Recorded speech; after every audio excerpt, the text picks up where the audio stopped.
Ayan. Good morning, business for everyone. Ayan. Hello po sa lahat ng mga partners natin all over the world. Magandang umaga po sa ating lahat. Lalong-lalo na sa lahat ng mga OFW partners natin. Good evening po sa inyo. And of course, sa lahat ng mga andito sa Pilipinas.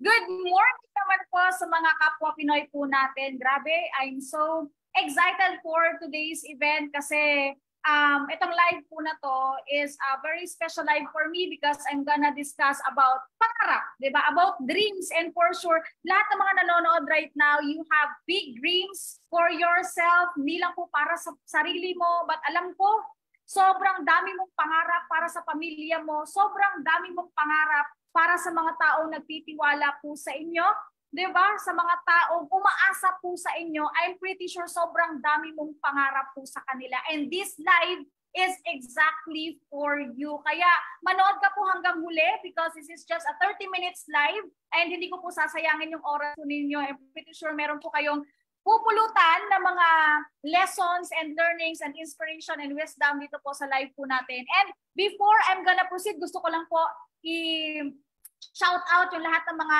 OFW partners po natin na kahit sobrang busy, right now nagtatrabaho pa, right now sila ay kumakayod para sa pamilya, para sa pangarap nila. Saludo po ako sa inyong lahat. And kindly comment saan bansa ka po ngayon para malaman ko din po kung saan yung mga nanonood right now ng mga OFW partners po natin. So we have here, hello po sa lahat ng mga taga Saudi Arabia, mga taga Middle East, kaway-kaway naman po.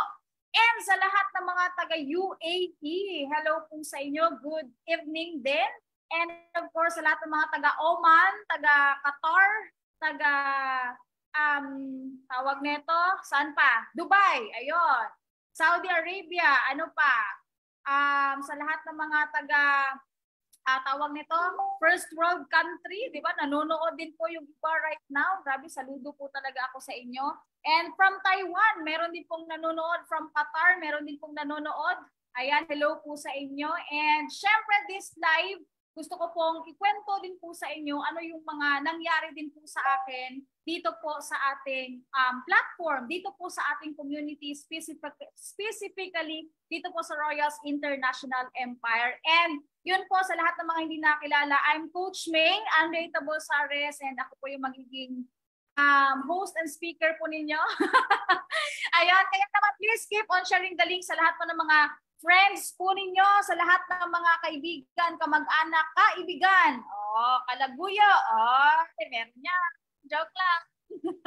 And of course, sa lahat ng mga online po sa Facebook, sa mga group chats ninyo, pakisend po itong live para marami po tayong ma-inspire, matulungan. Malay mo, itong live na to, ito lang pala inaantay ng kaibigan.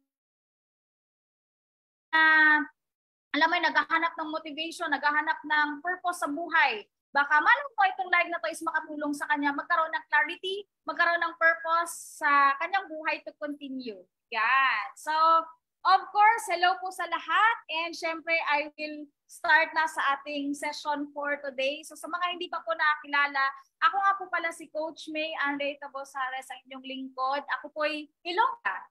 Ayan, sa mga hindi nakakaalam, Ilongga po, naging Bisaya hanggang naging Tagalog. Ayan. Pilipino kasi madami po tayong mga lingwahe dito sa Pilipinas, more than 100 plus po. Kaya okay lang kahit madami kang lingwahe na alam ano. Ang importante, Pinoy ka. Ang importante, nakakapagsalita. Ang importante, naiintindihan po natin yung bawat isa. And yun, galing po ako sa probinsya ng Tulunan, North Cotabato.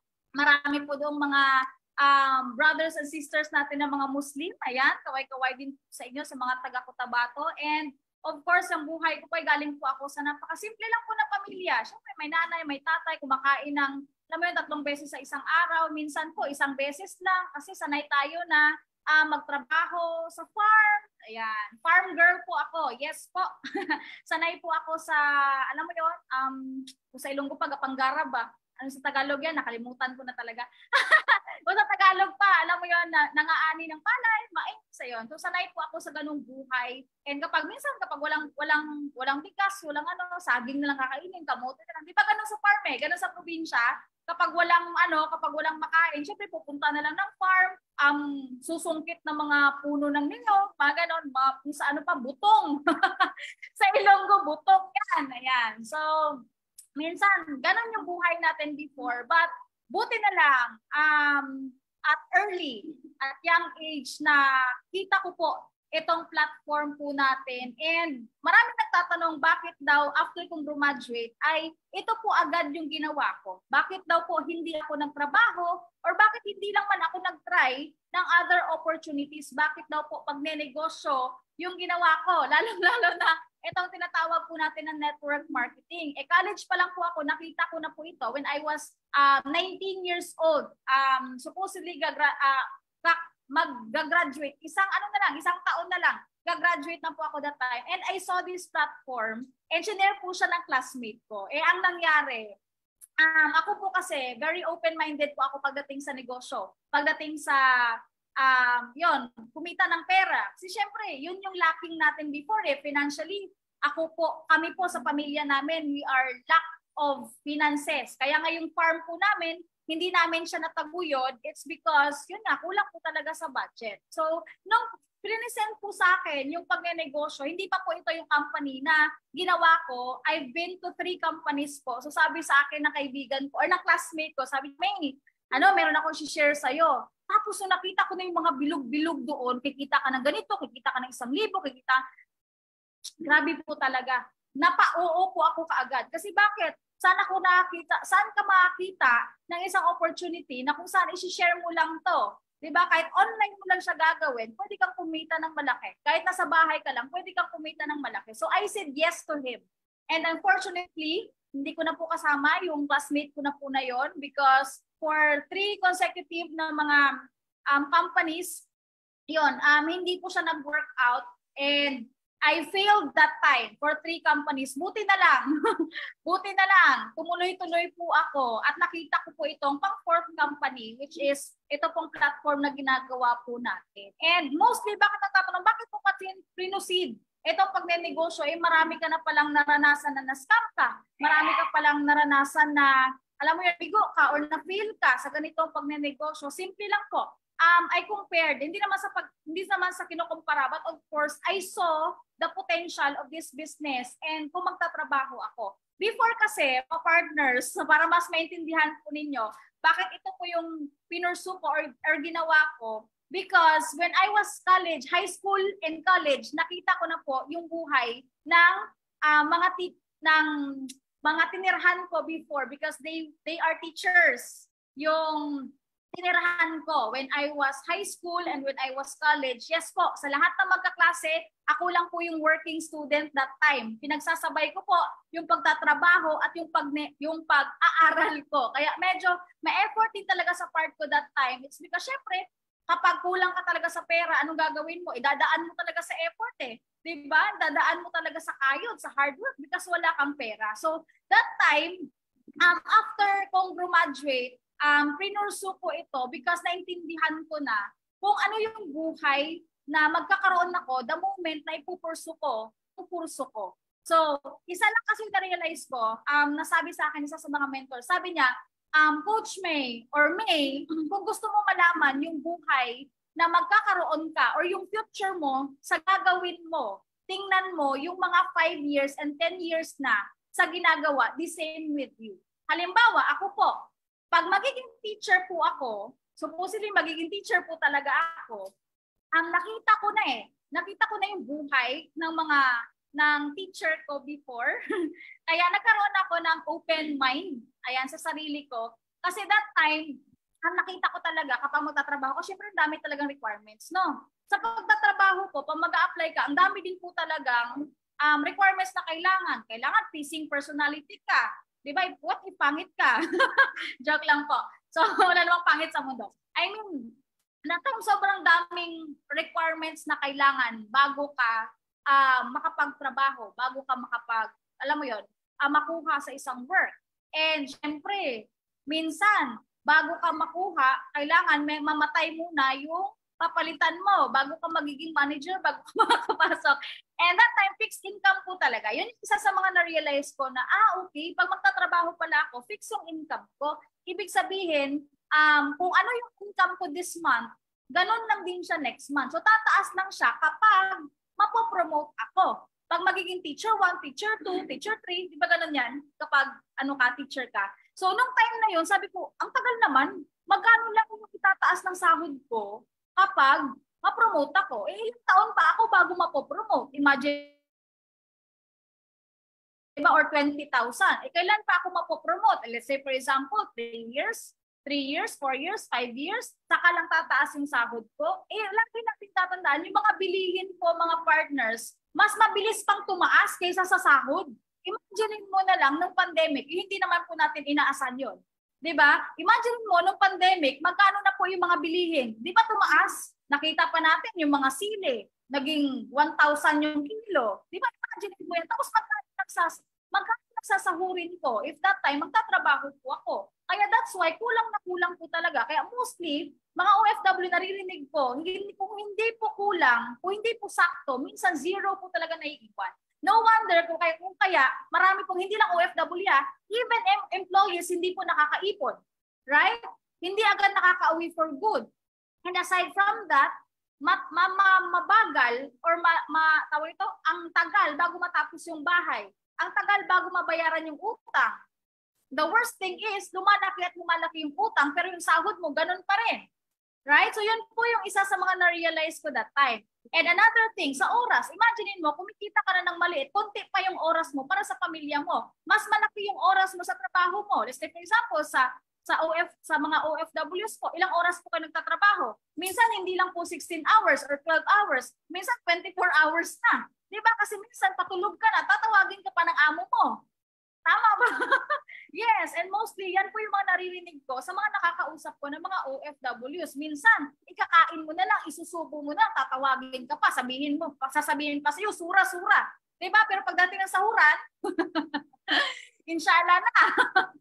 Diba? So, ganun yung ganun yung mga isa sa mga na-realize ko and na-observe ko pagdating sa pagtatrabaho. At nung nakita ko itong platform na to, iba talaga. Kasi bakit? Imaginein mo, nung pumasok po ako dito sa platform na to, ikaw yung magdidikta kung magkano yung kikitain mo. Kung sa pagtatrabaho, fix lang. Ito lang sasahurin mo. 20, 25, ganon. Pero dito po sa pagnenegosyo, ikaw po yung may, ikaw po yung may hawak kung magkano yung kikitain mo. Gusto mong kumita ng 50 mil? Pwede po. Kung gusto mong kumita ng 80,000, 100,000, pwede po. Kasi dito may sistema na. Sinunod mo yon, for sure may hit mo yung goal mo. Di ba sa pagtatrabaho, yung sweldo mo sa masipag at yung tamad mo na trabaho, same lang kayo ng sahod. Masaklap, di ba? Pero dito po sa pagnenegosyo, kapag tamad ka, ay mas maliit talaga yung kita mo. Di ba? Dito po, pasipagan. Kapag masipag ka sa pagnenegosyo, for sure, sobrang laki din po yung kikitain mo. Try mo, magsipag ka sa pagtatrabaho. Di ba mas dadagdagan pa yung trabaho mo? Pero yung sahod mo, magkano? Ganon pa rin. Nag-overtime ka na, magkano na idadagdag? 100 pesos? 50 pesos? 150 pesos? 200 pesos? Di ba? Magkano yung oras na ipinagpalit mo sa kakarampot na income? So yun yung na-realize ko that time. That's why I pursued this platform. Kasi yun nga, results are given here. Diba? Results are given. And you can bring the business anywhere. Try mo. Dalhin mo yung tindahan mo sa ibang bansa. Madadala mo ba? Kung may tindahan ka ngayon, kung may computer shop ka ngayon, pupunta ka ng Thailand, madadala mo ba negosyo mo? Right? Kung pupunta ka ng Singapore, pupunta ka ng Bicol, pupunta ka ng ibang Luzon, Visayas, Mindanao, madadala mo ba? Diba? Ang good thing dito po sa negosyo po natin, since online lang siya, cellphone lang hawak mo, wifi data lang kailangan mo, kahit pumunta ka pa ng Paris, Europe, pumunta ka pa ng Singapore, ng Dubai, pupunta ng Bali, sa lahat ng mga lugar na gusto mong puntahan, you can bring the business with you. The good thing is, habang nagta-travel ka, kumikita ka po ng malaki. So sabi ko, ang sarap naman ng ganitong negosyo na habang nagta-travel ka, kumikita ka pa ng malaki. Samantalang yung iba, wala na kang oras, wala pang oras sa pamilya, maliit pa yung kita. So sabi ko, dito ako.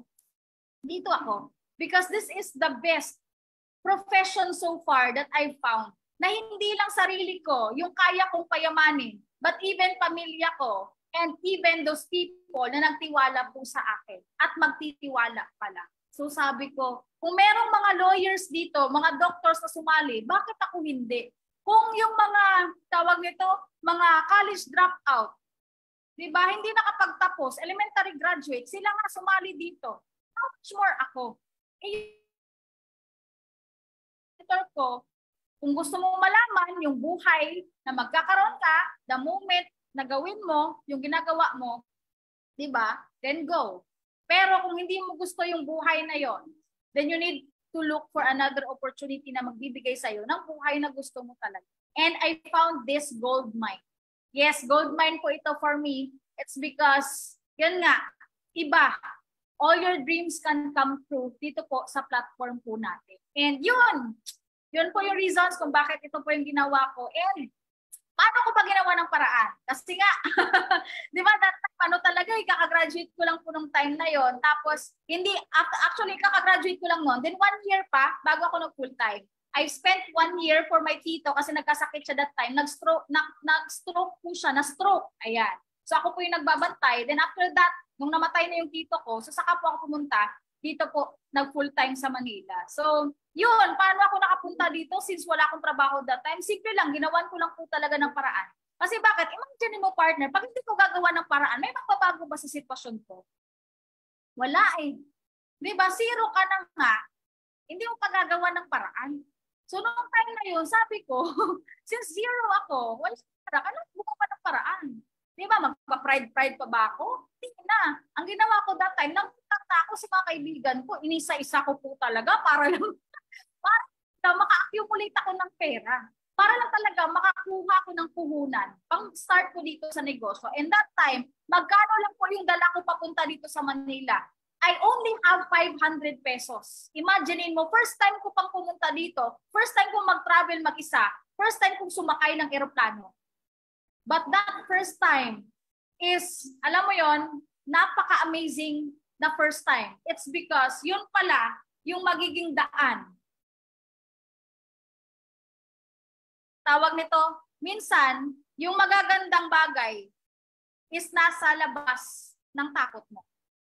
Right? Outside of your fear. Minsan pala, yung takot mo lang yung pumipigil sa'yo.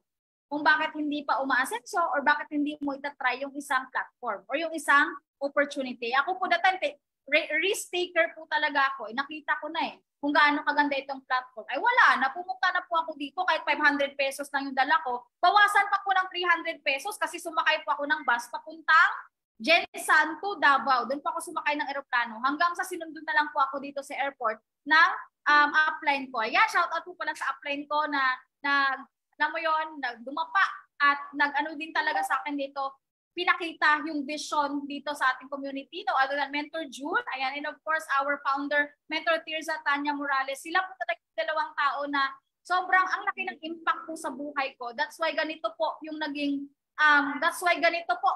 nangyari po sa akin. It's because of their wisdom, of their teachings na ina-apply ko lang din po sa buhay ko and still applying for more.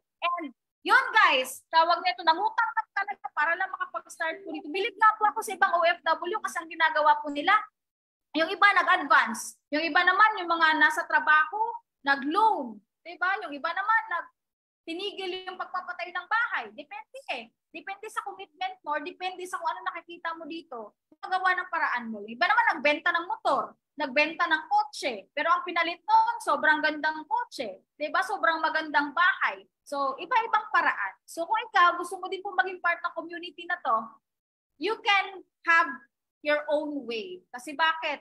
Kung desidido ka, kahit wala kang pera, gagawa at gagawa ka talaga ng paraan gaya. Right? And yun, nung andito na po ako sa platform, grabe na mabilis ba ako? Sorry Dumire-diretso So, yun, that time po, ano na yung mga nangyari sa akin dito sa community? That risk, sobrang grateful po ako.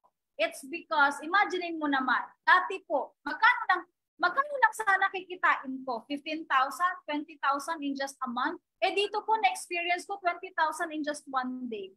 50,000 in just 1 week. Diba? 85,000 in just 2 So mga 6 figures in just a month. So doon ko na-experience na totoo pala talaga. Yung mga sinasabi nila, too good to be true yan. Yung nasa taas ng kikita niyan. Diba? Yun yung mga sabi-sabi ng iba. Scam yan, di totoo yan. Pero ako na po yung naka-experience. Doon ko po talaga na-realize na grabe, ang ganda ng platform na to. Kung mata niyo lang sana, kung ko lang sana ibigay yung mata ko sa inyo para makita niyo kung gaano kaganda itong negosyo na to. Diba? How I wish. Diba? Yung mata is mata niyo rin. Pero sometimes, diba, ganun talaga eh. Pero isa lang po talaga masasabi ko na nung pumunta po ako dito, sobrang dami na transform po sa akin. The mindset na kung dati okay lang sa akin, kumain ng isang araw, kumain ng 3 beses sa isang araw, di ba okay lang sa akin na nakikita lang ako ng 15,000, 20,000, pero nagkaroon ako ng mas malalim na purpose, ay mas kailangan ko pa palang kumita ng malaki. Lalong-lalo na po, laging tatandaan, yung emergency, hindi po yan magsasabi sa'yo, oy bukas darating na ako. Or yung disgrasya magsasabi sa'yo, oy bukas madidisgrasya yung tatay mo, yung papa mo, yung kapatid mo. Di ba? Hindi eh. Right? That's why we need to earn big. Para darating man yung mga ganun na emergency, na mga accidents, di ba? Hindi ko pinipray ha. Pero advance na po tayo mag-isip. Darating man yung mga ganun na mga emergencies, at least ready ka financially. Saka ka lang ba magre-ready ng financial mo pag andyan na? Yung barko ni Noah, 'di ba? Yung ark, 'di ba? Kailan ba sinabi sa kanya ni Lord? Nung time na wala pang baha. Right? Nung time na wala pang baha. Pero sinabi sa kanya na darating yung baha. 'Di ba? Pero hindi niya alam kung kailan. Sinabi lang sa kanya, ito yung gagawin mo. 'Di ba? Magpatayo ka ng arka, ng barko para sa lahat ng mga magtitiwala. And that time, nung nagawa na, saka dumating yung baha. The same lang po dito sa platform po natin. Bago po dumating yung emergency, yung disgrasya, i-prepare mo na po yung financial mo.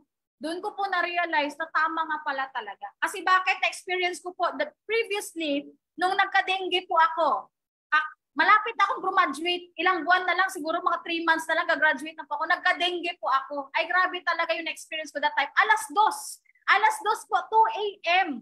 Pumunta po kami sa public tawag nito, pupunta kami ng kapatid ko at yung sister-in-law ko sa public hospital. Ang tagal bago ako na-accommodate. Kasi bakit? Wala akong pera. Siyempre yung mga pera. Kami na wala pang pera, diba? Huli kami, 2 hours pang inintay ko bago ako na check up. Tapos, masaklap pa, ilalagay ako sa ward. Doon sa ward, alam naman natin ang dumi-dumi sa ward. Pero yung mga may pera, saan nilalagay? Di ba sa private room? Di ba doon sa may mga aircon? Marami pa silang nurses. Di ba? Pero ikaw, pag wala kang pera, anong gagawin sa'yo? Less priority ka. Aside from less priority ka, ang masaklap doon, di ba? Matagal yung proseso. Kasi bakit? Wala kang pera eh. Yun yung isa sa mga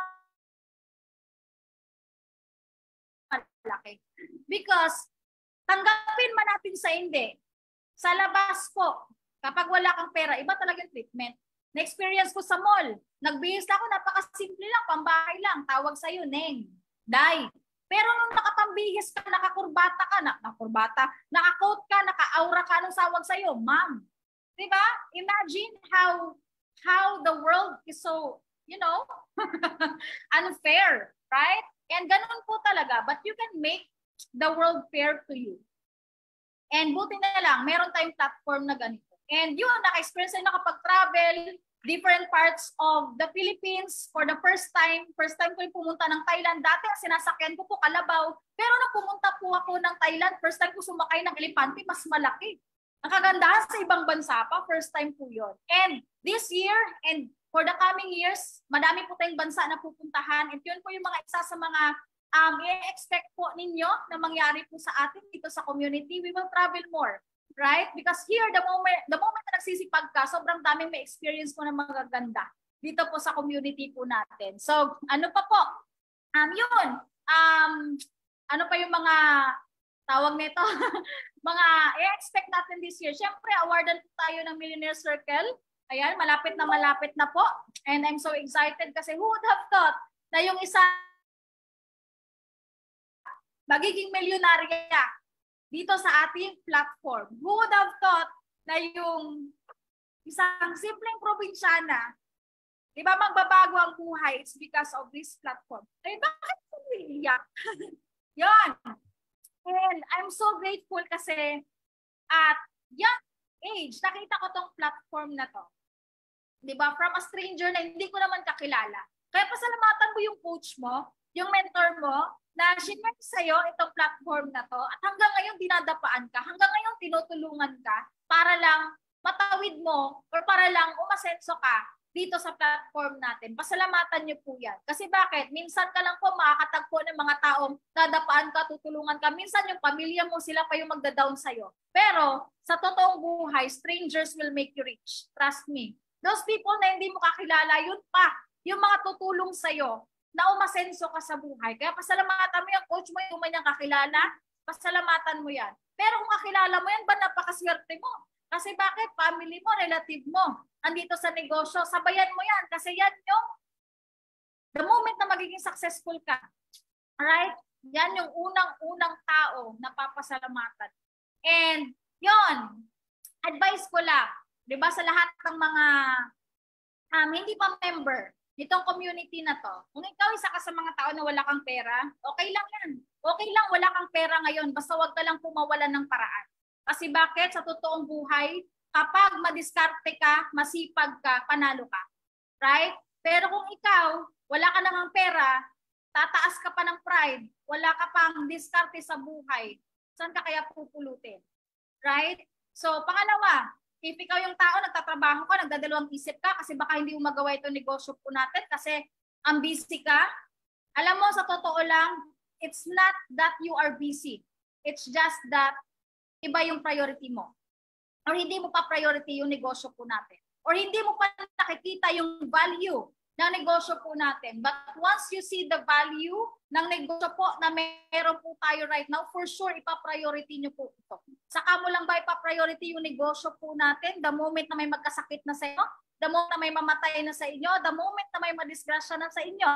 Wag na po, ako po mismo ang sasabi po sa inyo, sobrang dami ng kumita ng malaki, Gen Z, anak ng OFW, kapatid ng OFW, empleyado, di ba? Nanay, tatay, from different backgrounds, sobrang dami na. Ano pa pong hinihintay mo? Ano pa pong ilang success story pa yung langan mo, paniwala ka na kayang-kaya mo din masenso sa ganitong negosyo. Ilan pa po? Right? Start now. It's because time is gold. Time is gold. Pera nahahanap yan, ibabalik yan, may income mo po yan, mababawi mo yan. Kung nalugi ka before, it's okay. Bakit? Pwede, ang mundo po, bilog.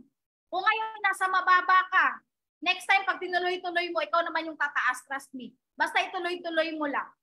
Okay? And to those people na nagsasabi, scam po ito, naku, Diyos mio, baka 1 year pa lang, sarado na po tayo, buti na lang. We are 100% legit. Kung scam po tayo, baka ilang buwan lang, wala na po ako dito. But since nakikita niyo po ako every time dito sa live po natin, this is real. This is legit. And pagkatiwalaan mo yung coach mo na yan, lalong-lalo na, hanggang ngayon lumalaban yung coach mo para sa'yo. Right? And the last but not the least, dream big dreams. Kasi bakit? Dreams do come true. Hindi mo man nakikita pa ngayon. Pero tingnan mo na lang yung mga nauna na. Yung mga 5 years na, 10 years na dito sa platform po natin. Representation na dito sa negosyo, pwedeng magbabago po yung buhay. And believe in yourself. Kasi bakit? Hindi ka man papaniwalaan ng ibang tao, ng pamilya mo, or kung sino man dyan na nagne-negative sa'yo, it's okay. Ang importante, huwag ka mawala ng tiwala sa sarili mo. Kasi bakit? The moment na may tiwala ka sa sarili mo, you will become unstoppable. Right? And of course, sa lahat ng mga members na continue. It's because quitters don't win. Winners don't quit. Lagi yung tatandaan sa negosyo, iba-iba po tayo ng facing. Maybe right now, 1 taon ka na, 1 month, 2 months, 3 months, 4 months, I don't know. Kung ilang taon ka, ilang months ka na dito sa negosyo po natin. But one thing for sure, kapag tinuloy-tuloy mo, inaral mo yung negosyo natin, isa lang po yung kakapuntahan ng lahat po sa atin, which is success. And imaginein mo na lang, kapag kumita ka ng malaki, hindi lang po ikaw yung magbabago. Even yung pamilya mo, and even yung mga tao na nagtitiwala sa'yo. Imaginein mo na lang pag ma-inspire po sila, gaano kaya kadami yung mga tao na matutulungan po natin. So, I hope sobrang dami ninyo natutunan. I hope sobrang dami po yung nakuha ng mga wisdom and tips from me. And isa lang po masasabi ko, just believe in yourself and you will be unstoppable. Once again, this is me, Coach May. Thank you sa lahat ng mga nanood, sa lahat ng mga nag-stay up to the end, sa lahat ng mga viewers, OFW ka man, o andito ka sa Pilipinas, thank you very much because you have given yourself a chance to try this platform and to listen dito sa conversation natin. So, thank you very much. God bless us all and happy changing life. Bye-bye!